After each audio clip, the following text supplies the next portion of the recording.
Hey everybody, welcome back to my channel. Today we're going to talk about ideas or lack thereof.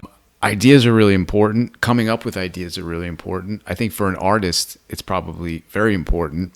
You definitely don't want to not have ideas. That's like a bad place to be as an artist, but I think we've all kind of been there. You could call it an artist block or a mental block or whatever. The more I sort of think about it and the more I do this whole art thing, the more I kind of realize that artist block and running out of ideas is kind of impossible. I mean, if you really ran out of ideas completely, that means that your mind completely shut off, and I think you would probably have bigger problems than being stuck on what to draw. So the more I think about it, I think that running out of ideas or having some sort of artist block is really like symptomatic of something else. I think it really has more to do with procrastination. Maybe you're procrastinating thinking of something because if you think of that thing, then you're going to have to do it. And then if you do it and you fail, you don't want to feel that feeling of failure. So there's sort of like anxiety about executing that idea in the way that you want. Or maybe you're also just like bored. Maybe you keep going back to the same kind of themes and the same kind of topics and the same type of characters and the same type of storylines, the same type of compositions, whatever it might be. You might just be tired and bored of where your mind often goes when you're thinking of ideas. And so you're sort of interpreting that then as like having run out of all the ideas. Either way, whatever it means or doesn't mean, it doesn't feel good when you feel as though you can't come up with ideas or that you're stuck. But in this video, I wanted to give you a little bit of a solution if this is something that you're going through or you might go through or you've gone through in the past. So here's the thing. If you can't come up with ideas now, at some point in your life, you probably were able to come up with ideas. If at that point in your life you were keeping a sketchbook or keeping ideas in files on your computer, go revisit that person, the one who had all the ideas. So right here are 3 sketchbooks from the last 3 or so years. These are 3 of my sketchbooks. Here's one. Here's my current one, the Stay Warm sketchbook. You should definitely get one yourself. The link is in the bio. And then this is one that I finished a year and a half or so ago. So they look like sketchbooks. Oftentimes I use them just to sketch and to warm up, as you know. But a lot of times I'll just start drawing in them randomly. Sometimes I'll have an idea for something and I'll do a little thumbnail in there. Sometimes I'll start drawing something that's from a photo and then I'll sort of expand upon it and let my imagination finish the rest. And by the end of it, it sort of turns into its own idea. Sometimes I'll just draw a random face from my head. And when I look back on it, I'm like, oh, that's an interesting character. I wonder what that person is about. I wonder if there's a little story around that person.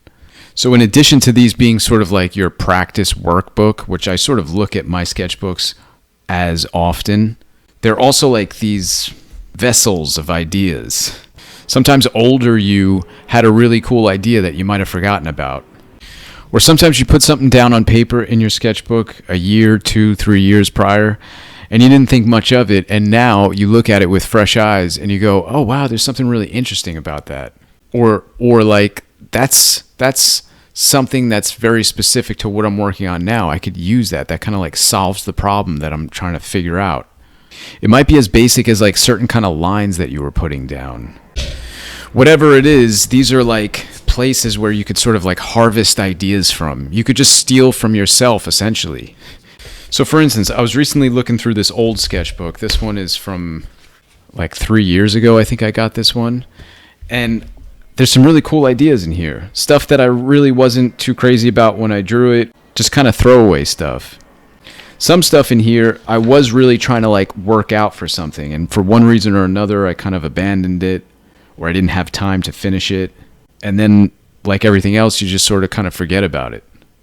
So I'm currently in the process of putting together some new prints. And I'm coming up with different ideas, and I'm really excited about it. So I don't necessarily feel in the moment like I have a shortage of ideas. But going back and looking in these old sketchbooks actually helps me expand upon some of those ideas or get new ideas that I completely forgot about. So there's this one sketch that I recently reposted on my Instagram. I posted it about a year and a half ago when I first did it. And it's a really rough pencil sketch of just this couple, and they're kind of like gazing into each other's eyes. It's kind of like a romantic scene. There's some mystery there. It's very open-ended. I really don't know where it was coming from. I was just sketching around, and sometimes things just sort of happen. But it's really rough. It's super unfinished. But when I first posted it, I got a really good response from it. And then recently I reposted that same image, and I kind of posed the question to my followers if this was something that I should finish and turn into something. And it seemed to have been a resounding yes, which was really encouraging and very exciting. So right now I'm sort of just in the process of expanding upon this idea. I get to really look at it with fresh eyes. So now I can really just sort of like approach it like it's a clean slate and project all different types of things onto it.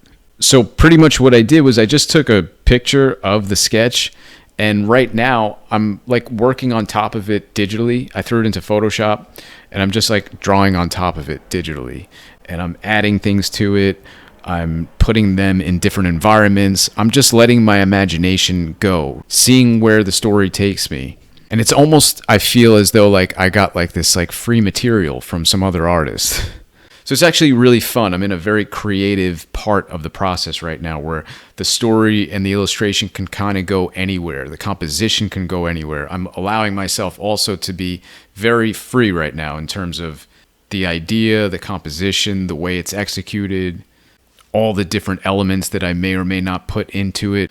It's really cool. And like I said, I've had a bunch of ideas recently that I'm looking forward to turning into full-out illustrations. But if I hadn't been looking through this old sketchbook, I wouldn't have thought of this one. And I think there's like something really cool about that. It's kind of like I left a little post-it reminder to myself from years ago, and I'm just rereading it now, being reminded of something that was there. So I don't know, maybe you don't keep sketchbooks, but maybe you keep files on your computer with different digital sketches or mock-ups, or even if it's just like pictures that you find online of inspiration. I think it's important to have some sort of place where you can throw a bunch of ideas into. And then inevitably, when you kind of feel stuck, you can revisit those places.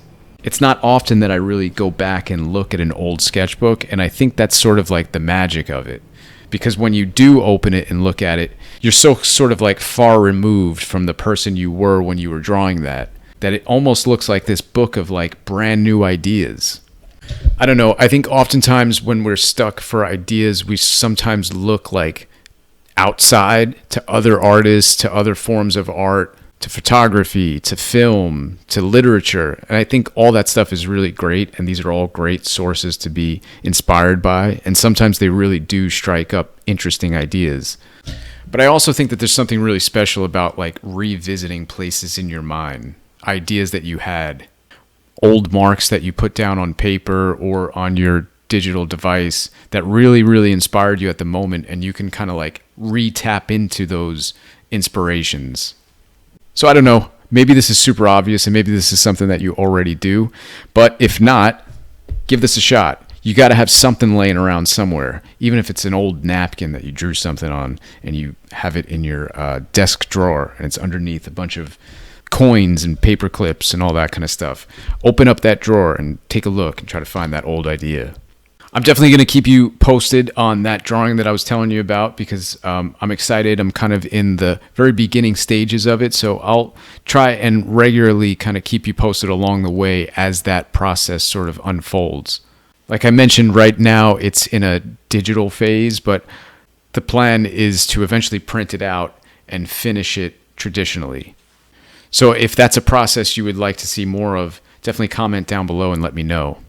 Also, if you're interested in commenting, leave a comment about how sometimes you might get out of some sort of artist block or lack of idea, funk, or whatever you want to call it. Maybe there's something that I don't know and the rest of us don't know that you know, and you could help us all out.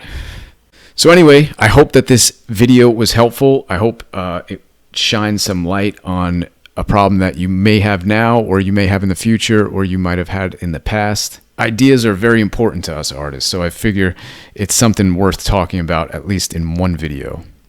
So cool. Thanks so much for watching. Comment down below. All my links and everything like that will be in the description. I appreciate you watching, and I'll catch you in the next one. Take care.